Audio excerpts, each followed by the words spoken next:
Club nights, hip hop steps. పూర్తి వివరాలకు చదవండి రేపటి సాక్షి దినపత్రిక.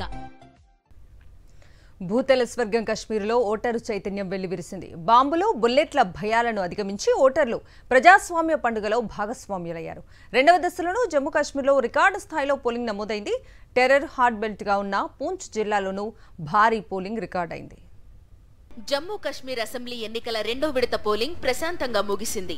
6 జిల్లాల పరిధిలోని 26 స్థానాలకు పోలింగ్ జరగ్గా 60% పైగా ఓటింగ్ నమోదైనట్టు ఈసీ వర్గాలు వెల్లడించాయి. పీర్ పంజాల్ పర్వత శ్రేణికి ఇరువైపులా ఉన్న శ్రీనగర్, బుద్గాం, రాజౌరి, పూంచ్, గందర్బల్, రియాసీ జిల్లాల్లో రెండో విడతలో ఓటింగ్ జరిగింది. తొలి దశ తరహాలోనే సెకండ్ ఫేజ్ లోనూ ఉత్సాహంగా ఓటేశారు జమ్మూ కశ్మీర్ ఓటర్లు. ఉగ్రవాద ప్రాబల్యం ఎక్కువగా ఉండే పూంచ్ జిల్లాలో 70% పైగా ఓటింగ్ రికార్డయ్యింది.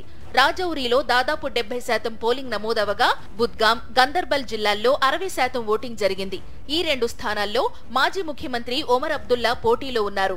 మాజీ CM Omar Abdullah, BJP Jammu Kashmir chief Ravinder Raina, PCC chief Tariq Hameed Karra తదితర నేతలు ఈ విడతలో తమ అదృష్టాన్ని పరీక్షించుకున్నారు.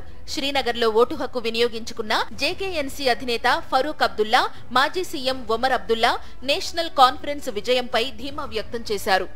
ఆర్టికల్ 370 రద్దు తరువాత జమ్మూ కశ్మీర్లో జరుగుతున్న తొలి అసెంబ్లీ ఎన్నికలు ఇవి. ఈ నేపథ్యంలో పోలింగ్ ప్రక్రియను ప్రత్యక్షంగా పరిశీలించేందుకు విదేశీ దౌత్యవేత్తలను కశ్మీర్కు ఆహ్వానించింది కేంద్ర ప్రభుత్వం.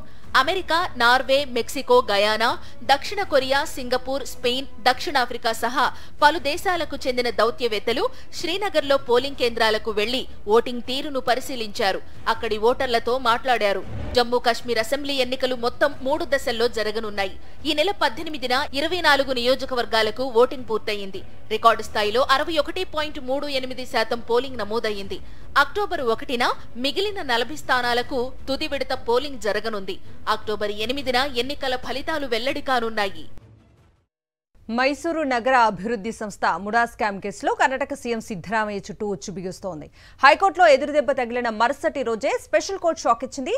ముడా స్కామ్ కేసులో లోకాయుక్త విచారణకు ఆదేశించింది ప్రత్యేక న్యాయస్థానం. సీఎం సిద్ధరామయ్యపై విచారణకు ఆదేశాలు ఇవ్వాలంటూ సామాజిక కార్యకర్త స్నేహమయి కృష్ణ దాఖలు చేసిన పిటిషన్ను విచారించిన కోర్టు ఈ మేరకు ఉత్తర్వులు జారీ చేసింది. ఆరోపణలపై ఎఫ్ఐఆర్ నమోదు చేసి 3 నెలల్లో దర్యాప్తు నివేదిక సమర్పించాలని ఆదేశించింది. అటు దీనిపై స్పందించారు సీఎం సిద్ధరామయ్య. విచారణను ఎదుర్కోవటానికి తాను సిద్ధమన్నారు.